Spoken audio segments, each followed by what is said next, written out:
communication in the Australian workplace and the American workplace. And I found this to be a subject of importance due to the fact that our society is moving towards a more globalized state and the fact that cross-cultural communications is becoming more prominent than ever. So my journey began at Next Level Inc. in Franklin, Massachusetts. So Next Level Inc. is a family-run business and they have around 5 employees. And their main objective is to teach CEOs and local business representatives how to sell themselves and gain and maintain their consumer base. They do this through providing courses and networking events. Then my Sydney, Australian experience brought me to this company called APG & Co., which is a women's fashion company. APG & Co. is comprised of 2 main brands, Sportscraft and Saba. So Sportscraft is for more mature, middle-aged women, while Saba is for young 20 to 30-year-old women.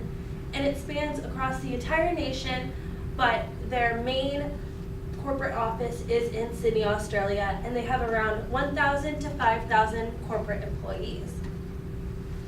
So my roles were pretty similar due to the fact that I was the marketing intern in both of my experiences.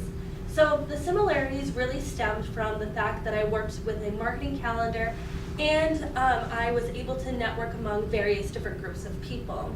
My Next Level Inc. experience was unique due to the fact that I was able to really create a presence for them on the platforms of Facebook and Snapchat, and I was able to really create networking events for their clientele at various venues, which allowed these people to really grow and provide for their social networks. And I constructed 4 presentations for the CEO that were given at local events and national events. And my APG & Co. role was really unique due to the fact that I helped with the fashion shoots in terms of layout and in terms of organization. And I helped to create 6 electronic advertisements that were distributed to a consumer base of 80,000 individuals on the platforms of Facebook and Instagram. So the first main difference that I found was based in the formal versus informal ways of the workplace. So as many people may know, America is very task focused. So even though there may be a little bit of banter at the beginning of the meetings, it really transcends into getting the job done and how everybody can get their work done most efficiently and effectively. And in Australia, the difference really comes from the fact that they're much more relationship based. So they really try to focus on providing relationships. So even though they're still getting their work done, there's much more conversation, and this usually leads into drinking plans after work and separates that line between coworkers and friends. So that brings me to my next subject, which is the drinking culture. So in America, many individuals really work one-on-one with the drinking culture in terms of really having networking events where they'll have 1 or 2 drinks, or they'll go out with their coworkers every once in a while.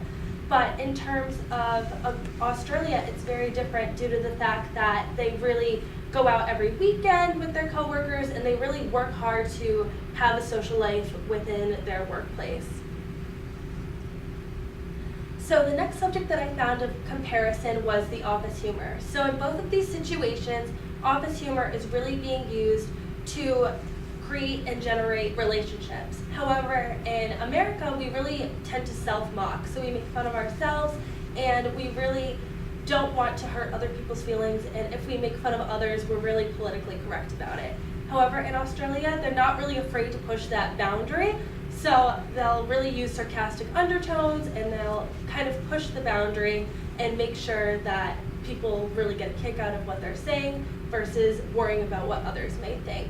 So this might be difficult for outsiders to understand due to the fact that they might have trouble picking up on the sarcastic undertones differing from like the culture that they're from, or they might really struggle to pick up on what's going on. So I found this of extreme importance, which is power dynamics. So in America, we're really in a hierarchy system, which means that the CEO is number 1 versus everybody is below them. So that means that people more rely on their coworkers to get tasks done versus going straight to the CEO with their questions.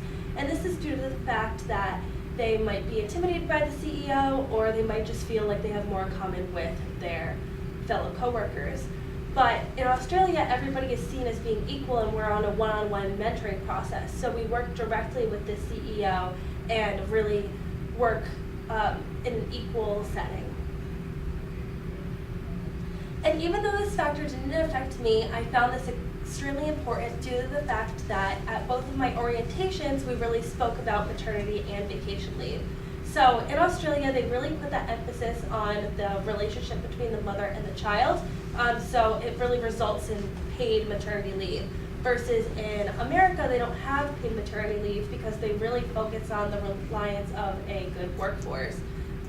And in terms of vacation leave, Americans really focus on having 1 to 2 weeks of vacation leave, while the Australian focus is having 4 weeks or more of vacation leave.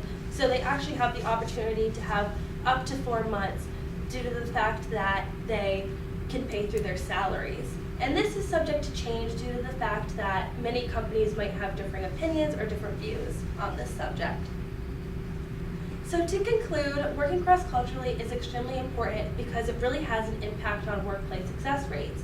So this means that individuals might have a hard time adapting to a new culture, or they might have a hard time really making connections due to the fact that they're in a completely new situation. However, there is an opportunity for learning and for growth with the cross-cultural situations.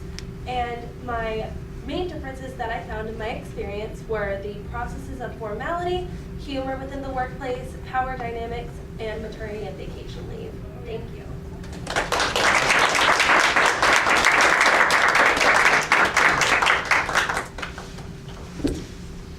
I might add that Kellie presented last year as well. She's also from East Greenwich,